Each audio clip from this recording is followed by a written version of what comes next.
Hello everybody, welcome to 9th class mathematics. आज हम देखेंगे some more criteria for congruence of triangles. आज है डे 51। फटाफट से स्टार्ट करते हैं। तो थोड़ा बहुत पढ़ते हैं। इसमें क्या लिखा है? इसमें लिखा है you have seen earlier in this chapter that equality of three angles of one triangle to three angles of the other is not sufficient for congruence of two triangles. You may wonder whether equality of three sides of one triangle to three sides of another triangle is enough for congruence of the two triangles. You have already verified in earlier classes that this is indeed true. देखो इनके कहने का मतलब क्या है, इसमें लिखा क्या है, ये क्या कहना चाह रहा है ये, ठीक है। ये कह रहा है कि अगर आपके पास दो ट्रायंगल है, ठीक है, दो ट्रायंगल हो गया आपके पास, ठीक है। अगर इन दोनों ट्रायंगल्स के, ठीक है, इन दोनों ट्रायंगल्स के सभी एंगल, जितने भी एंगल है ना, ये आपस में क्या हो, इक्वल हो। ये एंगल जो है ना, ये आपस में क्या हो, इक्वल हो। अगर मैं चित्र बनाऊं तो ये वाला एंगल इस वाले एंगल के इक्वल, ये वाला इस वाले के इक्वल, एग्जांपल के तौर पे ले रहा हूँ, ठीक है, और ये वाला इसके इक्वल, मतलब आपस में क्या हो, इक्वल हो। तो केवल एंगल की बात हो रही है, तो ये कॉन्ग्रुएंट नहीं होंगे दोनों ट्रायंगल, ये दोनों ट्रायंगल कॉन्ग्रुएंट नहीं होंगे। लिखा हुआ है इसमें, ये लिखा है is not sufficient for congruence of two triangle. ये सफिशिएंट नहीं है, मतलब एक साइड जरूर होनी चाहिए, एक साइड इक्वल होनी चाहिए, तभी तो आपका ए एस निकल के आया और ए एस ए भी तभी निकला, ठीक है। एक साइड जरूर होनी चाहिए इक्वल। अगर केवल एंगल ही इक्वल हो तो नहीं, कॉन्ग्रुएंट नहीं है दोनों ट्रायंगल आपस में, ठीक है। लेकिन अगर मान लो, अभी तो एंगल की बात हुई, तीनों एंगल, दूसरे ट्रायंगल के तीनों एंगल के आपस में इक्वल थे, तो कॉन्ग्रुएंट नहीं होंगे जब तक एक साइड इक्वल नहीं होती, ठीक है। लेकिन, ठीक है, लेकिन क्या,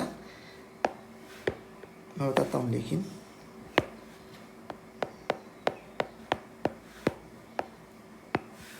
लेकिन अगर आपके पास दो ट्रायंगल है और उन दोनों ट्रायंगल की एंगल कोई सा भी पता नहीं हमें, लेकिन तीनों साइड पता है कि तीनों साइड आपस में इक्वल है। एंगल हमें पता नहीं है, हमें पता नहीं है एंगल, और तीनों साइड आपस में 1-1 करस्पॉन्डेंस है, इक्वल है, तो हम कह सकते हैं वो ट्रायंगल क्या आपका कॉन्ग्रुएंट है, दोनों ट्रायंगल आपस में। एग्जाम्पल के तौर पे इन दोनों को देखो, ये दोनों ट्रायंगल आपस में कॉन्ग्रुएंट है। देखो ये 4.5 सेंटीमीटर, ये 4.5 सेंटीमीटर, ये 4 सेंटीमीटर, ये 4 सेंटीमीटर, ये 3.5 सेंटीमीटर, ये 3.5 सेंटीमीटर, देख रहे हो आप। तो इनकी साइड्स आपस में इक्वल है, हम कह सकते हैं ये दोनों ट्रायंगल आपस में क्या होंगे, कॉन्ग्रुएंट होंगे। तो यहीं से आपका एक नया रूल निकल के आता है, जिसे बोलते हैं हम साइड साइड साइड या SSS कॉन्ग्रुएंस रूल। तो एक बार थ्योरम का स्टेटमेंट पढ़ लेते हैं। Theorem 7.4 SSS congruence rule, if three sides of one triangle are equal to the three sides of another triangle then two triangles are congruent. I hope आप समझ गए होंगे, तब दोनों ट्रायंगल क्या हो जाएंगे, कॉन्ग्रुएंट, अगर तीनों साइड आपस में इक्वल हो, ठीक है। तो देखो अब इस थ्योरम का प्रूफ नहीं दे रखा है, इसमें लिखा है this theorem can be proved using a suitable construction.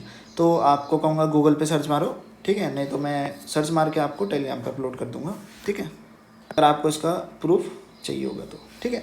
तो देखो अब हम आगे बढ़ेंगे, ठीक है। तो एक बात ध्यान से सुनो, ठीक है। आपको याद है SAS congruence rule, side angle side congruence rule, मतलब दो साइड, ठीक है, ये ट्रायंगल मान लो, ये वाली साइड दूसरी ट्रायंगल, चलो दूसरा भी ऐसे ही बना देते हैं, इसी को पकड़ के डुप्लीकेट करके आ जाओ, ठीक है। तो देखो आपको पता ही है कि ये वाली साइड इस वाली साइड के इक्वल हो, ठीक है। साइड एंगल साइड में क्या होता है, और ये वाली साइड इस वाली साइड के इक्वल हो, ऐसा एक ये होता है। और एक और होता है कि ये वाला जो एंगल है इस वाले एंगल के इक्वल हो, तब जाके हम कहते हैं कि साइड एंगल साइड से ये दोनों ट्रायंगल आपस में क्या है, कॉन्ग्रुएंट है, ठीक है। मतलब दो साइड आपस में इक्वल है और एक बीच का एंगल, उनके बीच का एंगल, ठीक है, इंक्लूडेड एंगल, आपको याद हो तो, ठीक है, इंक्लूडेड एंगल क्या हो, आपस में इक्वल हो। तो ये था आपका साइड एंगल साइड का। लेकिन अगर हम ये देखो, आप राइट एंगल की बात करें, हम किसकी बात करें, राइट एंगल की, ठीक है। पहले मैं आपको थ्योरम बताऊंगा, फिर कुछ और बात बताऊंगा, ठीक है। पहले थ्योरम 7.5 का स्टेटमेंट पढ़ लेते हैं, RHS congruence rule, right angle hypotenuse side congruence rule. देखो ये क्या कह रहा है, if in two right angles the hypotenuse and one side of one triangle are equal to the hypotenuse and one side of other triangle, then the two triangles are congruent. इसका मतलब क्या हुआ, इसका मतलब हम समझेंगे इन दो फिगर से, ठीक है। इसका मतलब है कि अगर आपके पास दो राइट क्या हो, राइट एंगल ट्रायंगल, हम सीधा बोलते हैं उन्हें राइट ट्रायंगल, ठीक है। तो आपके पास दो ट्रायंगल है, ये देखो इन दोनों को, ठीक है। अगर उन दोनों ट्रायंगल में हाइपोटेन्यूज, आपको पता ही होगा हाइपोटेन्यूज क्या होती है, ये देखो ये हाइपोटेन्यूज होता है आपका। अगर हाइपोटेन्यूज आपस में इक्वल हो, ठीक है, और एक साइड आपस में इक्वल हो, एक साइड क्या हो आपस में इक्वल हो, तो ये जो दोनों आपके क्या है ट्रायंगल है, ये क्या होंगे, RHS कॉन्ग्रुएंस रूल द्वारा कॉन्ग्रुएंट होंगे, ठीक है। आई होप आप समझ गए होंगे, ठीक है। अब आपको अभी वो वाली बात याद आई, ठीक है। SAS वाली बात बताता हूँ। SAS में क्या था, ए जो था मतलब एंगल था वो बीच में था इंक्लूडेड। अब देखो इस वाले फिगर, इन दोनों फिगर को देखो, क्या आपको जो 90 डिग्री का एंगल है बीच में इंक्लूडेड मिल रहा है, नहीं मिल रहा है, मिल रहा नहीं है ना, नहीं ना, ठीक है। आई होप आप समझ गए होंगे, मैं यही बताना चाह रहा था। आप इसे गलती से SSA मत लिख देना, ठीक है। कहीं आप सोचो साइड एंगल, नहीं भाई, ये आपका RHS है, इसे RHS ही रहने देना, ठीक है। यही उन्होंने ऊपर कुछ समझाने की कोशिश करी थी, ठीक है। अगर एंगल इंक्लूडेड नहीं है और राइट एंगल ट्रायंगल है, ठीक है, तो तब भी आपके कॉन्ग्रुएंट हो सकते हैं, अगर इंक्लूडेड एंगल नहीं है तो उसके लिए। लेकिन आपका नया रूल है, उसका नाम है RHS, right angle hypotenuse side congruence rule. आई होप आप समझ गए होंगे। देखो एंगल इंक्लूडेड नहीं है, ये बात ध्यान रखना, ठीक है। अब आप 2-3 क्वेश्चन करोगे तो आपको पता चल जाएगा कि उन दोनों में ये एंगल इंक्लूडेड नहीं होगा, ठीक है। तो आई होप आप समझ गए होंगे RHS और SSS। तो अब तक हमने कितने रूल देख लिए, ठीक है। हमने सबसे पहले देखा साइड एंगल साइड, उसके बाद हम पहुँचे एंगल साइड एंगल पर, उसके बाद हमने देखा एंगल साइड, उसके बाद हमने SSS देखा, और अब RHS। ये इन दो वीडियो, आज की वीडियो में हमने ये दो देखे, ठीक है। देखो इस गणित की बुक के जो हिसाब से है ना, ये जो है ना, ये रूल नहीं माना जाता, इसी का एक पार्ट माना जाता है, ठीक है। इसी का ये एक पार्ट है, आप देख लो, ये एंगल साइड एंगल का ही बन के आया है, ठीक है, एंगल साइड। लेकिन हम इसका भी यूज़ करते हैं एंगल साइड का, ठीक है। आई होप आप समझ गए होंगे। बाकी ये 4 रूल माने गए हैं, ये पहला SAS, ASA, SSS और RHS, ठीक है। अब हम कुछ एग्जाम्पल्स देखेंगे, उसके साथ हमें कुछ और कंसेप्ट क्लियर होंगे, कॉन्सेप्ट्स क्लियर होंगे। एग्जाम्पल 7 कह रहा है AB is line segment P and Q are points on opposite sides of AB such that each of them is equidistant from the points A and B. See figure 7.37. Show that the line PQ is perpendicular bisector of AB. देखो ये क्या कहना चाह रहा है, हम figure से समझेंगे, ठीक है। मैं तो आपको कहता हूँ फिगर से ही सब कुछ क्लियर हो जाता है, ठीक है। देखो ये कहना चाह रहा है कि ये जो आपकी ये PQ लाइन जा रही है ना इधर से, तो ये AB को तो बाइसेक्ट कर रही है, लेकिन परपेंडिकुलर भी बना रही है AB के ऊपर। मतलब ये परपेंडिकुलर बना है, ये परपेंडिकुलर बना है और बाइसेक्ट किया, मतलब ये AC आपका BC के इक्वल है। बस हमें ये प्रूफ करना, अपना काम हो जाएगा। तो देखो प्रूफ करेंगे इसे हम, मैं आपको फिगर से समझा देता हूँ, लिखा हुआ आप बुक में देख सकते हो, क्योंकि ये तो एग्जाम्पल है, ठीक है। तो सबसे पहले मैं यहाँ से कुछ मिटाना पसंद करूँगा। देखो इसको गायब करता हूँ मैं जरा, इस लाइन को, ठीक है।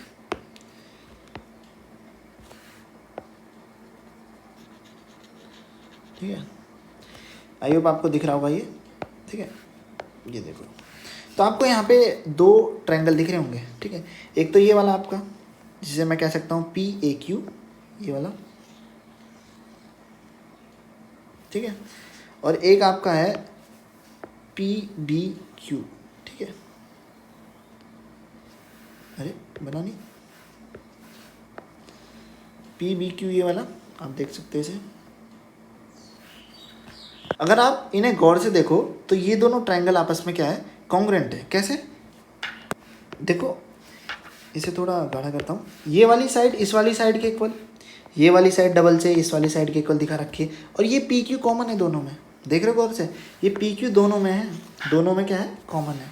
तो हम कह सकते हैं साइड से ये दोनों ट्रायंगल मतलब PAQ और PBQ आपस में क्या है, कॉन्ग्रुएंट है, ठीक है। आई होप आप समझ गए होंगे कॉन्ग्रुएंट कैसे है। अगर ये दोनों कॉन्ग्रुएंट है तो बाय CP/CT से इनके सभी एंगल भी आपस में क्या होंगे, इक्वल होंगे। मतलब ये वाला एंगल, ये देखो इसे मिटा देता हूँ यहाँ से ना, इसे ऊपर का ना, मतलब आपका ये वाला एंगल इस वाले एंगल के इक्वल होगा, ठीक है। बस इसको ध्यान में रखना। अब मैं बाकी सब मिटा रहा हूँ, ठीक है। वैसे तो सभी एंगल आपस में इक्वल होंगे, ये वाला इसके होगा और ये कंप्लीट इसके होगा, ठीक है। लेकिन हमें उन्हीं उन्हीं की ज़रूरत है, ठीक है। इन सबको मिटाता हूँ अब मैं सबको वापस ला रहा हूँ, ये देख सकते हो, ठीक है। अभी हमने दिखाया पी ए क्यू और पी बी क्यू को कॉन्ग्रुएंट। अब हम लेंगे छोटे छोटे ट्रायंगल। कौन कौन से, इन्हें गौर से देखो। तो पहले लेंगे हम पी ए सी, इसे देखो पी ए सी को, पहला ट्रायंगल मतलब, और दूसरा लेंगे हम पी बी सी, ठीक है। बस अपना काम हो गया। इन दोनों को अगर आप क्या दिखा दो, कॉन्ग्रुएंट दिखा दो, तो आपको जी जो ये बी सी है वो ए सी के इक्वल मिल जाएगा। मिलेगा नहीं मिलेगा बायसिपिसिटी से, ठीक है। आपका काम हो जाएगा। देखो कैसे, ये वाला साइड इस वाली साइड के इक्वल, ये वाली साइड कॉमन है, और ये देखो ये वाला एंगल इस वाले एंगल के इक्वल है। तो आप देख रहे हो साइड एंगल साइड, तो साइड एंगल साइड से ये दोनों ट्रायंगल आपस में क्या है, कॉन्ग्रुएंट है। आप गौर से देख लो, चाहे ये वाली साइड इस वाली साइड के इक्वल, ये वाला एंगल इस वाले एंगल के इक्वल, और ये वाली साइड दोनों में क्या है, कॉमन है, जिसका नाम है पी सी, ठीक है। आई होप आप समझ गए होंगे। बस अपना काम हो गया। साइड एंगल साइड से ये दोनों ट्रायंगल आपस में क्या है, कॉन्ग्रुएंट है। इसका मतलब जो ये ए सी है ये बी सी के इक्वल है। इसका मतलब हो गया A C equal to B C, C P C T से, ठीक है। Corresponding parts of congruent triangle, एक बार सबको मिटा देता हूँ, ठीक है। आपने कॉन्ग्रुएंट दिखा दिया, तो इसका मतलब ये वाला जो एंगल है ये इस वाले एंगल के इक्वल होगा। होगा नहीं होगा, होगा, क्यों नहीं होगा, by C P C T से ये भी होगा, ठीक है। बाकी सभी एंगल भी आपस में इक्वल होंगे, वो तो बता चुका हूँ, लेकिन हमें इन्हीं की ज़रूरत है।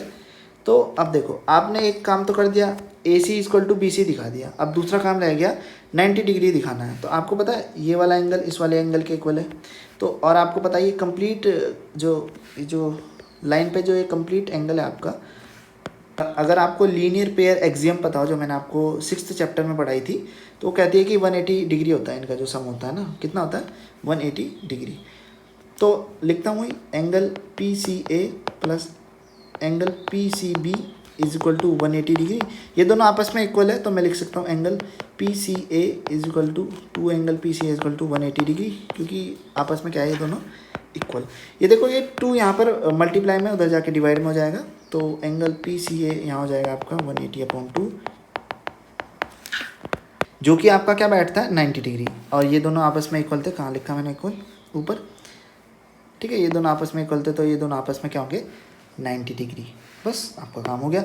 आपने दिखा दिया कि बाइसेक्ट भी कर रहा है और 90 डिग्री भी बना रहा है। बस यही तो प्रूफ करना था, 90 डिग्री भी बना रहा है और बाइसेक्ट भी कर रहा है, ठीक है। आई होप आप समझ गए होंगे, यही आपको प्रूफ करना था। आप यहाँ पे पढ़ सकते हो, क्योंकि आपके पास बुक होगी ही, ठीक है। ये यहाँ पे लिखी हुई है, इतनी लंबी चौड़ी कहानी, आप इसे पढ़ सकते हो। देखो इन्होंने यहाँ पे एक छोटी सी बात भी लिखी है, नोट भी लिखा है इन्होंने, ये यहाँ पे, तो वो नोट भी समझा देता हूँ मैं आपको, ये क्या लिखा है इन्होंने, ठीक है। देखो ऊपर चलते हैं वापस, इस सबको मिटाता हूँ। इन्होंने नोट क्यों छोड़ा, अरे कहाँ पहुँच गया, ये था, हाँ यही था। इन्होंने नोट क्यों छोड़ा वो देखते हैं सबसे पहले, ठीक है। जूम करते हैं। इन्होंने नोट इसलिए छोड़ा, अब देखो मैं आपको कुछ दिखाना चाहूँगा यहाँ पर, मैं इसे गायब कर रहा हूँ ज़रा ना। देखो मैंने आपको उतना लंबा रास्ता से ले गया। पहले मैं आपको पहले बता दूँ, पहले मैंने पी ए क्यू को पकड़ा और पी बी क्यू को पकड़ा, इन दोनों को कॉन्ग्रुएंट प्रूफ किया। फिर मैंने ए एंगल बराबर पाया, तब जाके मैंने उन छोटे वाले 2 ट्रायंगल को कॉन्ग्रुएंट प्रूफ किया, क्योंकि मेन जो काम था हमारा उन 2 छोटे ट्रायंगलों से था, बाकी बड़े के साथ कोई काम नहीं था। लेकिन हमें मदद लेनी पड़ी उनकी, लेकिन हम डायरेक्ट भी कर सकते थे। डायरेक्ट कैसे, देखो वही नोट में लिखा हुआ है। देखो मैं मिटा रहा हूँ यहाँ से ना जरा से, चलो पहली फुर्सत में निकल, ठीक है। तो आप देख सकते हो, ये जो आप, अगर मैं बीच का भी गायब कर दूँ तो क्या मिल रहा है आपको, ये आपको मिल रहा है आइसोसेलेस ट्रायंगल। और आपको पता है आइसोसेलेस में ट्रायंगल में जो आपकी जो ये वाले एंगल और ये वाला एंगल आपस में इक्वल होगा, क्योंकि आपको पता है angle opposite to equal sides are equal, ठीक है। ये बता चुका हूँ मैं आपको। तो ये वाला जो एंगल है इस वाले एंगल के इक्वल होगा, ठीक है। फिर आप अगर डायरेक्ट जाओ,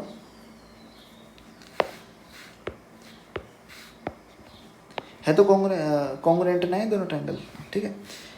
और ये वाली साइड क्या है, कॉमन है। तो आप देख रहे हो क्या मिल रहा है, साइड और एंगल, ठीक है। हमें क्या मिल रहा है, साइड एंगल, जो कि हमेशा ट्रू नहीं